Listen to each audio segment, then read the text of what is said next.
Welcome to the Real Happy Monday, y'all. Okay, let's not waste any time and get right into some girl chat. You guys, Mariah Carey's book is finally out. Guys, I'm so hype about this. I don't know if I'm the only one that wants to read the meaning of Mariah Carey. Guys, in this book, she is spilling some tea. And honestly, some of it has me asking some questions that I really want to ask, especially you, Garcelle, as a mom.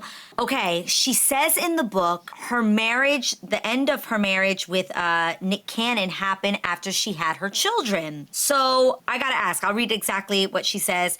Mariah said that once she had kids with Nick, making the necessary adjustments to being working parents really took a toll on their relationship, and that the end of their marriage came fast after she had the babies. Wow. However, Mariah does say that the two are amazing at co-parenting and keeping fun with their family, like which we obviously know. We've seen them since on red carpets together as a familia, and I love that about them. I love how he defends her. But ladies, what do you think about her saying this? Do you think a lot of parents feel that way, that it is really hard on their marriage once they have children? Yes. And it can affect the relationship? Yes. Don't scare me! No, wait. But you've spent some time with your man already. What I was going to say, that it's really important when you first get married to spend that time getting to know each other, to spend that time traveling. Not that you can't travel after kids, but let me tell you, I get it. Kids take a toll on relationships. Especially Nick and Mariah have two huge careers, right? I mean, huge. And then you throw in twins. You know, they have Moroccan and Monroe. And you know, it's hard. It's hard when you have kids and a demanding career, and I think it's also an adjustment for the couple. If you have one kid, it's an adjustment. Throw in twins, it's even more. So I totally get it, but I'm glad that they are co-parenting really well. I don't get it. I don't think that it's the kid's fault. I think it's the two adults' fault, and I'm going to tell you why. The purpose of getting married is to have a family, to have commitment. And I think that somebody in that relationship thought that they wanted it and they didn't. And now you're trying to blame the kids. Don't blame them babies. Them babies didn't have nothing to do with it. Wow, Lonnie. Well, I haven't read it yet. I can't wait to read the book. I get what you're saying. This is just a snippet of the book. But I don't think she's blaming the kids. I think she's saying that they were not prepared, from what I understand, to have these children and still go after their careers. That's why I'm curious, does this have something also to do with what your ambition is? Because I think maybe Mariah Carey was, you know, she's obviously been super successful, and maybe what she just wanted, like she said when she turned a certain age, she really wanted children, and that was now what she was ambitious and what her desire was and what her dream was. And maybe Nick still had, was a bit more career oriented, and I can see how their relationship was an age difference. Their relationship was not. I agree with both of you. And there's nothing wrong with prioritizing your kids, but when you prioritize your kids over your relationship, guess what takes second fiddle?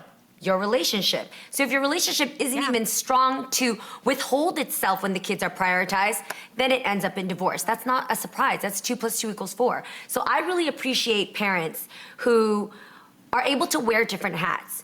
As a mom, Garcelle, you have to remember that, yes, you're a mom, and yes, you're our co-host, and yes, you're a daughter, but you're also Garcelle. You've got to make time for Garcelle. Right. And when parents say, hey, kids, we're mom and dad, but right now, it's date night. Y'all are off to bed. Me and mommy and daddy are going to go do what mommy and daddy do, and you guys are not to interrupt us until tomorrow's time to get ready for school. It sounds good in theory, Jeannie.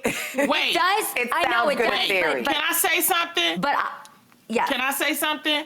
Why are we acting like Nick Cannon did not say that he doesn't believe in monogamy?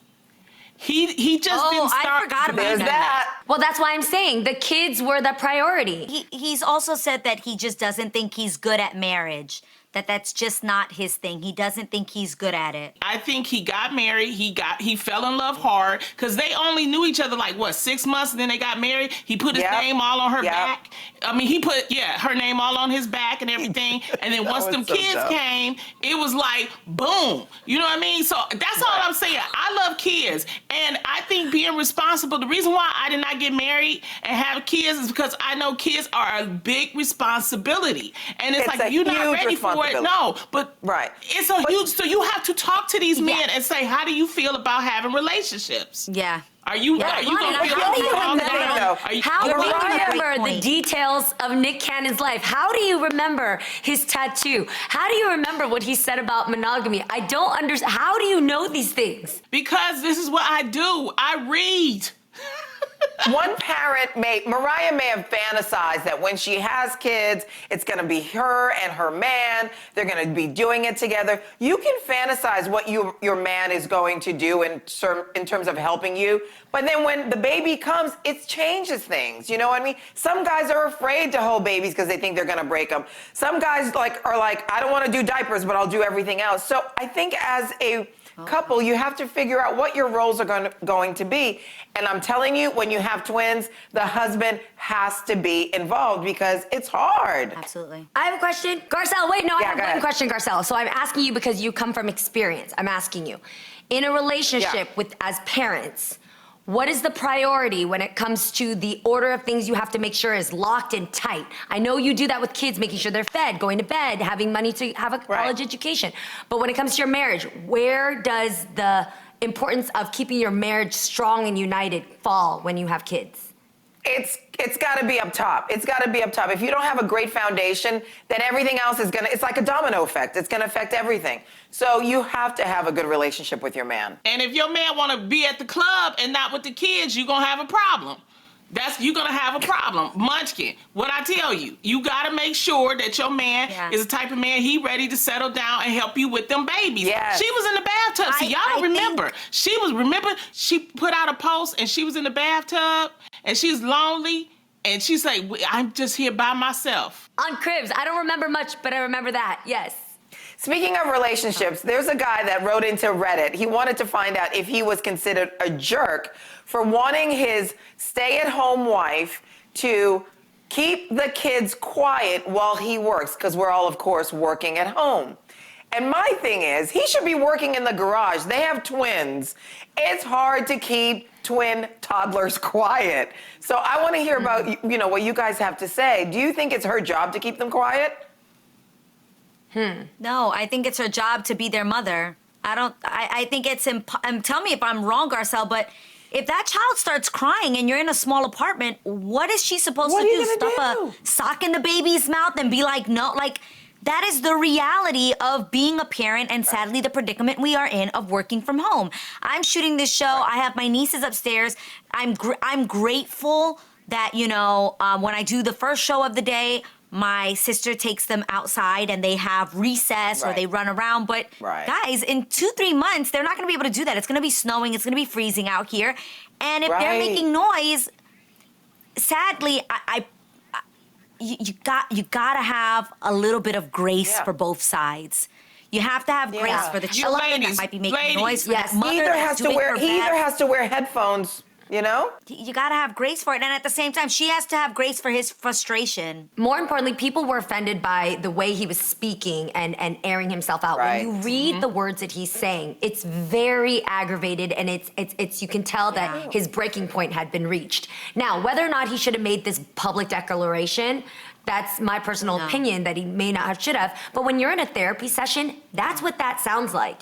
That vent sounds like that. So if anything, I hope his wife is reading the words and instead of saying, oh my God, I'm embarrassed, what will the neighbors think? I hope she's instead going, damn, I have not been listening to this man because somewhere it went from 0 to 100 and I haven't been paying attention. If they're gonna be a partnership, then they've gotta work out a system to, he's bringing in the bread. The reason why they have a home and food to feed the kids is because of him. There has to be a the man system. out. I want to know if he's keeping the kids quiet when she's doing the dishes or the laundry. Right? That's a great point, too. Because we tend to multiply. That's a great point. Yeah. Lonnie, what do you have to say? What, Lonnie? Well, I think, I don't have kids, but I'm an auntie, and I know kids can get on your nerves. But, I agree with you, Munchkin. It's like right now it's a pandemic, and we have to all band together. We do Zoom calls in the morning, and we have we have a lot of females that have had a lot of babies last year for some reason. Maybe because of the pandemic. But anyway. Yeah, everyone on our Zoom staff had a baby last year. They had a baby, and when sometimes I can hear the baby, needs the attention. And so what we tell them, we say, go get the baby.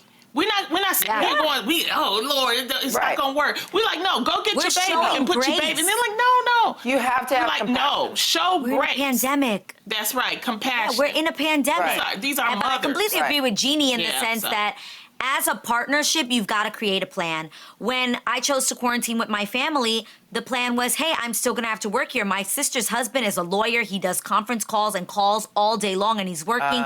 Israel has worship Wednesdays. We as a family had to sit down and discuss how this was going to be realistic for our lives and our careers. And okay, so we're gonna set this up. We'll be downstairs. While I'm filming, you can hear everything in this house. If somebody walks, you can hear it. So the girls know, Diti's filming her show. You can't walk across here at a certain time. So my sister is like, okay, for an hour and a half while she shoots the show, I'll have them here. We'll be doing this. We'll be playing in this section. Everybody knows what everybody's schedule is in the house, because if this is what we're going to be doing during this time in a pandemic, we have to be courteous to one another. We have to be considerate of one another. And more than anything, like Jeannie said, you got to have a plan in place. I want to say something. Just because you're the sole breadwinner outside, that doesn't mean that you can treat your partner any kind of way. That woman is working hard. She's taking care of those kids. You still need to treat her with value. Don't treat her like because she's not going outside making money. She's taking care of your family. It goes That's both a ways. bigger job than just going outside. So, of course, it goes both ways. But sometimes the mentality, it goes both ways. You can walk but all over sometimes the somebody mentality of men, right? That's it. And that's where that comment may have came from, is that he feels like I'm making the money, I'm gonna treat you any kind of way. It's like, no, don't do that. Right. But I'm taking care of our kids. Well, there might be a silver lining, though. There might be a silver lining with these couples arguing, fighting, because in a recent Cosmo article, it was actually stated that when you argue with your boo, your hormones spike. It can actually be very arousing. So women have been known to intentionally start an argument just to have amazing makeup sex. We know the word makeup sex, it exists out there, but would you actually go to great lengths to start a feud with your boo just to have some bounce chicka bound later on? What would you ladies do? Yep, Have you heard that? Have you seen that saying that says, I want a beautiful relationship with toxic relationship sex? Have you heard about that? Like, people be like, no. Garcelle, hold on. Wholesome relationship. No, I've never heard that, but I want to hear it. Wait, have you done this before, Garcelle? Well, yes, because, there's something about, I like passion. I like, sometimes you just want to rev it up a little bit. So I could do that. I don't want to argue all the time, but sometimes that makeup sex is everything. There's this TikTok challenge, and I actually want to do it, but basically it's you start a fight with the guy, but you do it like behind a doorway. Mm-hmm. Have you seen it? So that way you're like, shut up, I'm so sick and tired of you. And then when he yells back at you, like, who do you think you're talking to? You're just like, oh my God. And you're getting turned on by it, but you're supposed to go as far as you can to get your man to yell back at you. No, I don't like it, but I want to see what Jay would do. I don't like it. Yeah, no, I actually don't like that. Arguing. I don't like arguing. I don't like fighting. But if it's for a TikTok challenge to make Jay turn, I would do it. I hate it. I feel like I've been in enough toxic relationships for my whole lifetime. I don't want none of that no more. I think the things that turn me on now are like being funny. Like, me and my husband will die. Like literally, funny things turn us on. Cuddles, fireplaces, bomb music, good food. Like, those things are like what you know what I mean? Like, even or play fighting. Like a little wrestle, a little tussle. You're so wrong. No, because it's playing. A little. Garcelle, you're so bad. Little play. You're so bad. I don't want you arguing with me. Wait, can I ask you a real question, Lonnie? Can I keep it 100 right now?